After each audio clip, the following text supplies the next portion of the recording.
I know. Okay. So what's the craziest thing you ever gave up for Lent? Well, it's not what I gave up. It's how I gave it up.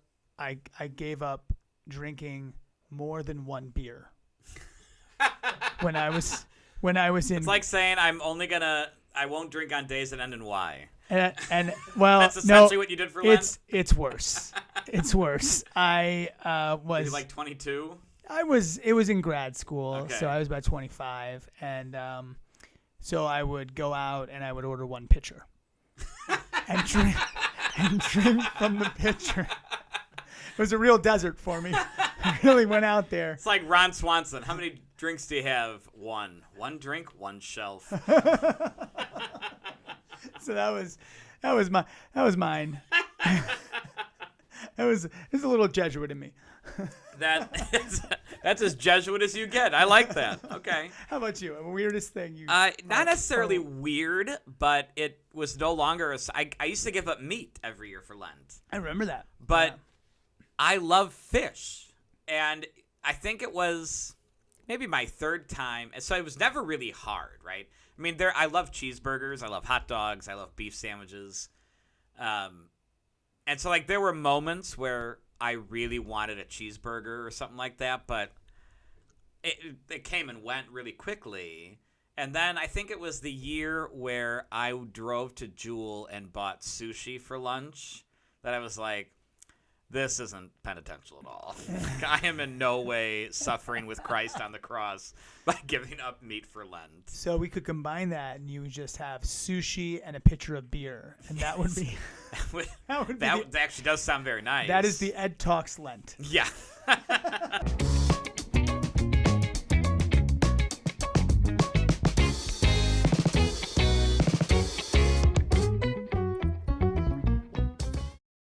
Well, welcome to our podcast where we promote drinking and not suffering. I'm Father Dominic. And I'm Paul Manerick. And this is where we hope to inspire saints who will inspire saints to build the kingdom of God. Amen. So Lent, it's not Lent yet, but it will be Lent next week. Less than a week if this is going on a Thursday. Yeah. We're It's like 6 days away. Start throwing your sugar in your bakery, people. That means it's almost Punchki Day. Almost. We are, 5 days from Punchki. Wow, I love me some Punchki days. What's the one? Delightful Pastries on Lawrence. Excellent place to get Punchki. Oh, is it? Yeah. Right next to the late Sicilian Bakery, which was wonderful, and COVID killed them, not because of lack of business, because they couldn't find the help. They couldn't hire anybody. That's getting rough. And so I think that there was talk of them doing a food truck. Sicilians made Punchkis. No, but they made darn good other things that were sweet. Well, anyway. Yeah. So Fat Tuesday. Nice. Fat Tuesday's coming up. Mardi Gras. So it's speaking of Lent, the word, I don't know if you know, it is, we are the only, I don't know that this is true. We are one of the few languages, English is, that calls this 40-day period by a word that does not reference the number 40. We say Lent. Lent is Old English for spring, like the springtime. Yeah. And I never knew this. Yeah, I didn't either, but I was reading up on Lent. So what is it? What do they call it in Spanish? Quaresma, and it comes from the Latin, the quadragesima. Yeah, And so that was from 40, and so Quaresma is like, it's that reference to 40. So that's what like Hispanic Catholics would call Lent? Yeah. Oh, you know what? No, German, they do some other thing. I forget what that they call theirs, but it's something, it's German, so it's weird. Germans. It's just a weird thing. Yeah. Really? I never knew this. Yeah. I didn't either until I was reading up on it for our millions of loyal listeners. What else did you learn about Lent? I learned that drop some more knowledge on me. I learned this that is why you're the director of faith formation, mind you. So I learned that if you see, and I'll take all the credit. I hired him, people. I said yes. Here I am. Kind of laugh away from the microphone. Here I am. I learned that if you limit yourself to one beer, a pitcher is allowed. It's canon law. The James Martin's blog. Is that where you learned that one? So I'm showing my colors a little too much now. I'm not even. This is decaf tea. He's getting fired up. Lent is. So this was something else that I never knew. So if you count up the day, I did know this part. If you count up the days from Ash Wednesday to Easter Sunday, it's not 40. It's Mm-hmm. 47 or some 46. Yeah. And so They if say you don't count the Sundays. if you don't count the Sundays, you get That's what 40. Jesuits do. And so, but according to the definition of Lent, it actually goes up until Holy Thursday, like Correct. holy. So the Lent technically, Triduum is its own it's season. its own season, which I knew the Triduum liturgy, but I didn't realize that the Triduum is actually considered its own season. Oh, okay. That Yeah. is not part of Lent. Yeah. So that was kind of cool. Yeah. I always say it is that terrible, horrible, absolutely necessary season. German word for it? German word, Rick. From producer Rick. Fasching. Fashion. Which is it's basically from the fast and shake, which is the last serving of an alcoholic beverage before Lent. So like Wow. So like- they even like- the Germans don't do a pitcher of beer during Lent. so they say no. They ended on Fashion Day. or So it's whatever. kind of like beer-free time is essentially what it. Yeah. Wow. But it's also a 40-day Lenten period of like fasting. Yeah. Wow. So Producer Rick for the win again, all right. folks. He's on all of our translations. We got to double his We got a salary. translator team. That's a good call. We should. Double of nothing is still nothing. I didn't. You said you're not good at math. I don't know. You do know multiples of zero very well. I can, as a pastor, that's the first math they teach us. So, yeah. So Lent is we need Lent. I need Absolutely. Lent. I need Lent every year. As we talked about in the men's group the other, I said carbuncles, the carbuncles on the ship, and I was laughed at, deservedly so. It is barnacles, not carbuncles. Carbuncles do not show up on old lady game. I don't know. It's like I think it's something gross, like something like a skin problem or something. Like I don't even know. Anyway, the barnacles on a ship, right? Like especially after the joy of Christmas, right? You've got this joy of Christmas. You've got winter when. Let's be honest, right? It's cold. You're turning to comfort food on a regular basis. All those Christmas cookies took a little bit longer to finish off than you thought. Maybe they became a little habit forming. You've got we I obviously don't have a problem with cookies. So a cookie is a baked good. Oh, so Yeah, usually in a circular you. shape. Yeah, and quite delicious. That's not You the should- Eucharist? No, that's different. You should try a cookie sometime, but not during Lent. Oh, no. Oh, shucks.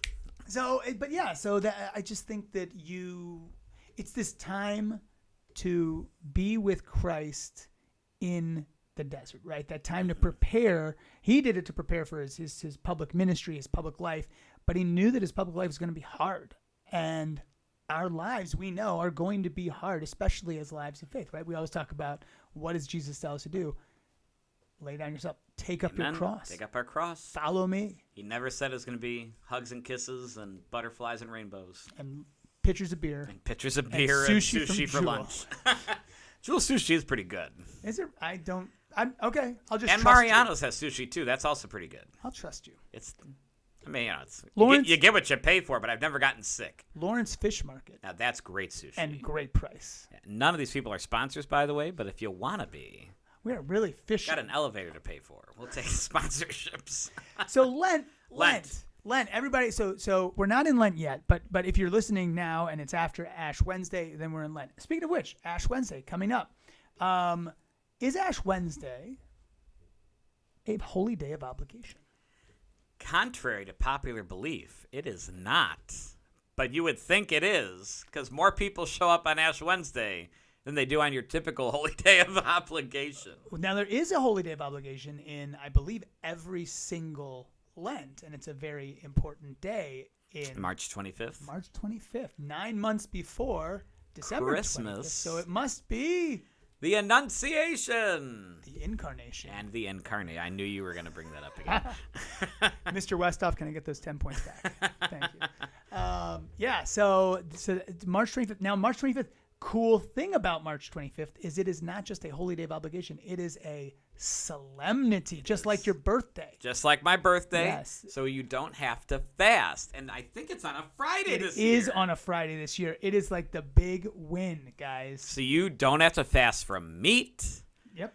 You don't get, have to fast from anything. right. You get to celebrate It's because like- it's a yeah. solemnity. It's like a Sunday, and It's like a Sunday. we're not supposed to fast on Sundays. Yeah, some people say that. Sundays, yeah. I mean, you can fast. I'm just saying, like, I know. It's an ongoing thing. but I mean, it is something to think about, right? Like, you can't, because it's not church law. To go with this, I know both ends of the argument. Jesus says when the bridegroom is present, no one fasts, right? When the bridegroom comes, then the wedding guests feast, right? So Sunday is the day of the resurrection. The bridegroom is with us. We feast. But I still think in Lent, you're a wimp if you don't fast on a Sunday. Hold strong. You give up chocolate. You don't eat chocolate till Easter Sunday. Okay. Cool. All right. Or after the Vigil Mass on Holy Saturday night. Yeah. In which case it's Easter. Right. So once that sun goes down, really. When the Gloria is sung at your home parish, which you should be there at the Easter Vigil, which we'll talk about later. When that Gloria is sung, you eat all the chocolate you want, but not in church. When you get home. Yeah. That's gross. Keep it in your pocket. That's also gross. No, you don't want to keep chocolate in your pocket during Mass. I wouldn't, but if you haven't eaten it for 40 days and you really want some chocolate. Wait a sec. Do you keep chocolate in your pocket during Mass? No. Good. Okay. I'm actually not a big fan of candy, so I don't really have a whole lot of right. chocolate to begin with. Yeah, But no, I don't keep chocolate in my pocket. So we talked about the 40 days of Jesus going to the desert, and this is kind of like our Lent is meant to mimic that to some degree. It's like us going to the desert. For fasting, for prayer, and almsgiving. The 3 pillars of Lent is a lot of times what people say, right? The prayer, fasting, and almsgiving. We're gonna break that down. So our next 3 podcasts for the first 3 weeks of Lent will be doing fasting, prayer, almsgiving. But you should, because this is leading up to Lent, you should formulate a plan. And if you're in a family, formulate a plan as a family. Yeah. And this is the time now to really think about that. Yeah. Like, what am I going to do for these upcoming, 7 weeks or 40 days?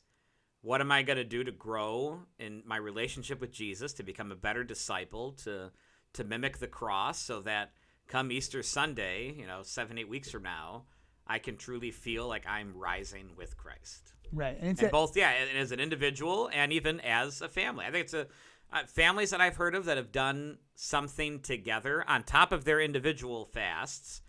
I've seen great fruits in families that have done that. Yeah, it's an opportunity to say, okay, maybe we've been slipping. Maybe we've been waking up and saying, yeah, it would be a lot to get to Mass. We'll just turn it on YouTube.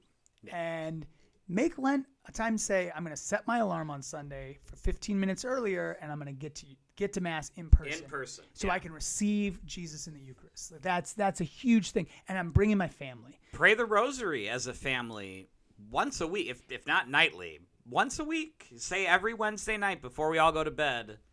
So at 6:30, 7 o'clock at night, whatever. We're all going to pray the Rosary in the living room together. And Relevant Radio's got the Family Rosary Across America, where you can just turn it on and listen. That too? Yeah. Beautiful. I mean, I get a little weepy when I hear some of the intentions. It's like it's pretty intense stuff. Yeah. People, Father Dom just discovered yesterday I'm a crier. Not because he cried in front of me.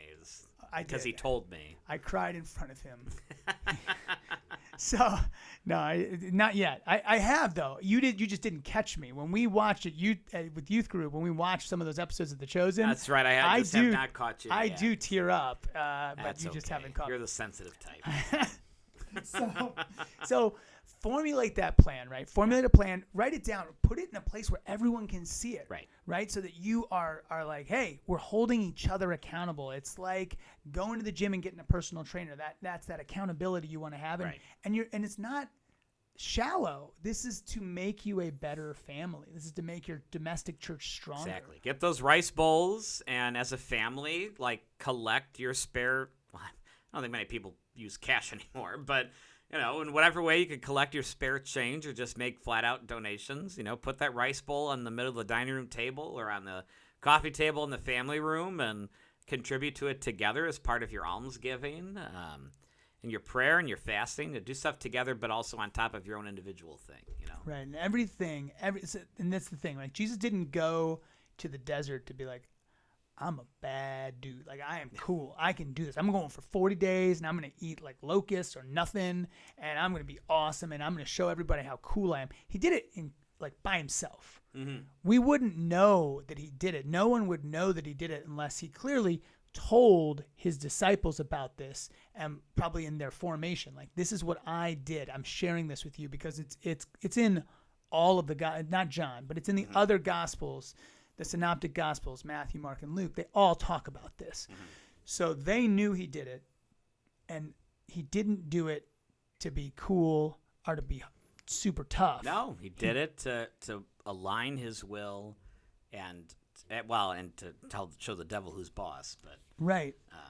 and Christ did it to be in even deeper communion with his Father and to prepare himself for his public ministry that would lead to the cross. And I think that it all points back, right, that the very first commandment. I am the Lord thy God. Thou shalt not have any other false gods beside me, right? That's the very first thing that God tells Moses from the beginning of his covenant with the Israelites, as he's about to lead them out of Egypt and out of slavery into freedom. His first step to get out of slavery and into freedom is to worship him alone. Amen. And if we think, really what we think about, right, like all these creature comforts, because a lot of stuff we give up, this is not sinful, right? It's not sinful yeah. to have Look at your phone Yeah. and social media in and of itself, not sinful. Chocolate, not sinful. Coffee, not sinful. But they can all become things that we are That we dependent idolize on. and worship. Yes. Yeah, especially these stupid things. Yeah. Oh my goodness, I struggle with that. Yeah. But that's it, right? And so that's what we want. We want to it's a time to reorient ourselves and get the clutter out of the way, so that we can really focus on what matters, and that's getting to heaven. Ourselves, our spouses, if you're married, our Amen. kids. So if you don't mind me asking, what are you going to give up for Lent this year? What are you thinking? Well, I mean, we still got to we record these a bit in advance, so we still got a while. No, Have you started thinking about it? Well, I mean, so are we allowed to talk about what we're doing? Exodus? Yeah. Oh yeah. Okay. Let's plug so- Exodus 90. All right, so we're doing Exodus 90, Mhm. and it's crazy. It's a men's spiritual exercise program. We were advertising it for a while. It's awesome, though. It's awesome. It's our second year doing it as a group. Last year we had 9. This year we've got 12. Yeah. And so we're growing, which is awesome. And the guys are fantastic. Great group. But it demands, it basically doubles your Lent. It's 90 days instead of Yep. 40. And then you add the Sundays, 46. So it's like a double Lent. Mm-hmm. So it's pretty intense. And I'm going to, once I get to Lent, so we already give up a lot of stuff, but I'm going to cut out caffeine. Okay. I'm cutting out caffeine. All right, which is not part of Exodus 90. No. And then my fasting, because we fast on Wednesday. We do the Catholic fast. We'll talk about fasting as we get closer. We are supposed to fast, though, as Catholics on Ash Wednesday. So this will air before Ash Wednesday. Yeah, before Ash Wednesday. But by the time we talk about fasting, Ash Wednesday will have passed. And there are only 2 days. We're such wimps in the Catholic are Church. wimps. We only have to fast 2 times a year. And it's not even a real fast. No, because the Catholic fast is Because you still get to eat. you get a whole meal, and then you get 2 snacks. Well, 2 small meals. Or they can't add up to equal a meal. The 2 small meals can't equal the size of 1 meal, correct? Right. So, like, I would say 2 small, I very guess, small sure. meals, snacks, whatever. There are words coming out of my mouth, and the consonants I'm are with mixed you. up. Anyway, so far in Exodus and up until Lent, I will be doing Catholic fasting, but in Lent, I'm planning to do, like, Muslim fasting. Oh, you're I'm not not- going to eat sun up to sundown? Yeah, I'll just eat dinner. Yeah. Wow, okay. Yeah. So nice. I did that last year. Not every day. No, just on Wednesdays and Fridays. Okay. Yeah. But anyway, so fasting, so everyone's called to fast, and it's that little bit of denial. And I mean, you think about all the hard work that we do as parents, as kids, as whatever you are in life, wherever you're at in life, there's something that you've worked hard at and you've sacrificed for, whether it's your business, you've stayed up late, whether it's sports or whatever that you've done, whether it's driving your kids to sports, you're sacrificing somewhere. And the church How many people get up at some ungodly hour to go to the gym? right. And the church But they don't get to mass on Sunday. and the church is like saying, hey, for 2 days of the year, just do this to strengthen your spiritual health. Amen.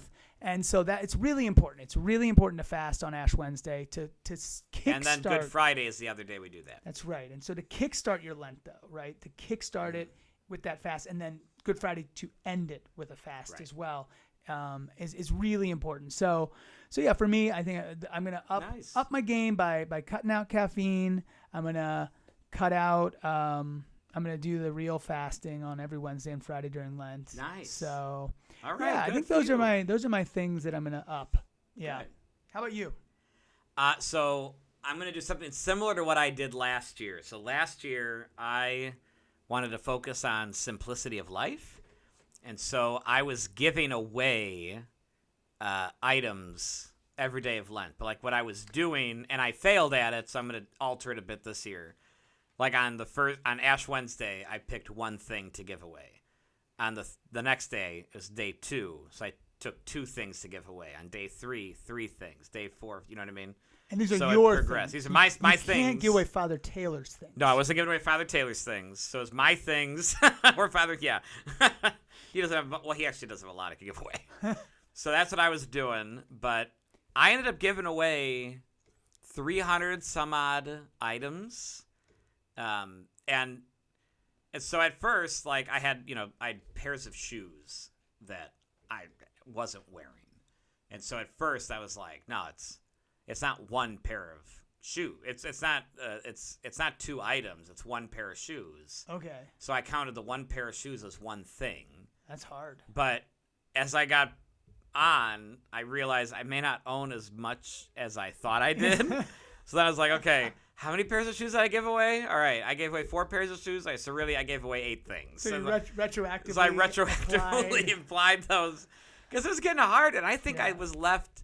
I gave away like 300 some odd things. I think I still had 250 things to give away, and maybe it is too that I'm still a little too attached to some things. So this year, one thing a day for the 40 whatever days. That's awesome. And this year, So that's what a I'm gonna pair do of shoes this will year. count as one. This year, a pair of shoes will still count as one, but I don't have. Well, then I got in because the other thing too with it, like some things I should not have given away to the poor because they were ratty and like I had shoes that had holes in them. I'm not gonna donate those, so I threw those away. So I wasn't counting the things I was throwing away. I was only counting the things I was gonna give to the poor.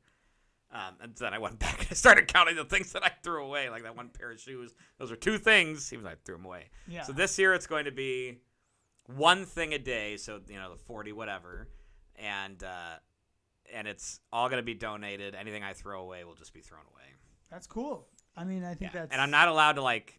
The other thing too is I wasn't going to replace anything, right? So like, I threw. I think I ended up giving away 5 pairs of shoes. I didn't replace any, like, because I already had new shoes. Like I had a pair of dress shoes, I had a pair of boots, I had a pair of sandals. I just had 2 pairs of sandals and 2 pairs of boots. I had 3 pairs of dress shoes. And your workout shoes because you work out every day. Oh yeah, those aren't quite worn. those are still good. But As yeah, old as they are. but that's an awesome thing to do. I think that's really we get so attached to our things and our stuff. Yeah. And my wife would I hope she's not listening. To get an I'm sure idea. she's one of our top listeners. She will be like, so Paul, when are you gonna do? You gonna do the Father Dom, the giveaway? Giveaway stuff? Yeah, I need to. I've got like shirts that I'm like, this is still a good shirt. I'm like, yeah, but I haven't worn it in 7 years. Yeah, give it away. Yeah, give it away. Let it go. Give it away. Yeah. Get rid of the clutter. Yeah. Donate it. One thing that I love about the 40 days, and I realized this last year, right? So there's different descriptions in the. So in Matthew, Jesus was led by the Spirit into the desert, right? So that's Matthew. He was led by the Spirit. In Mark, he's not led by the Spirit.